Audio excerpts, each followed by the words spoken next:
اور ابھی آپ کو بتائیں طلبہ کے لیے اہم خبر ہے، درجہ حرارت میں مسلسل اضافے کے پیش نظر حکومت کی جانب سے اسکولوں کے حوالے سے اہم اعلان کیے جانے کا امکان ہے۔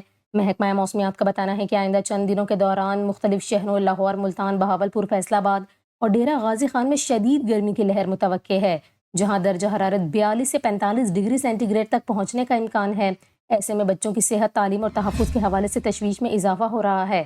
پنجاب میں درجہ حرارت میں مسلسل اضافے اور ہیٹ ویو کے خدشے کے پیش نظر حکومت پنجاب نے تعلیمی اداروں میں موسم گرما کی تعطیلات قبل از وقت دینے پر غور شروع کر دیا۔ محکمہ اسکول ایجوکیشن نے صوبے بھر کے اسکولوں میں بڑھتی ہوئی گرمی کی شدت کو مد نظر رکھتے ہوئے مجوزہ سفارشات پنجاب کابینہ کو ارسال کر دیں۔ ذرائع کے مطابق وزیر اعلیٰ پنجاب مریم نواز شریف کی زیر صدارت منعقد ہونے والے آئندہ اجلاس میں گرمیوں کی تعطیلات جلد دینے سے متعلق حتمی فیصلہ متوقع ہے۔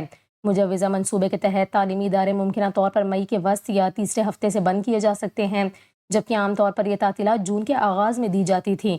حکومت کا یہ موقف ہے کہ موجودہ موسمی حالات میں طلبہ و طالبات کا کلاس رومز میں مسلسل بیٹھنا نہ صرف صحت کے لیے نقصان دہ ہو سکتا ہے، بلکہ ہیٹ سٹروک، پانی کی کمی اور دیگر موسمی بیماریوں کا بھی خطرہ بڑھ رہا ہے۔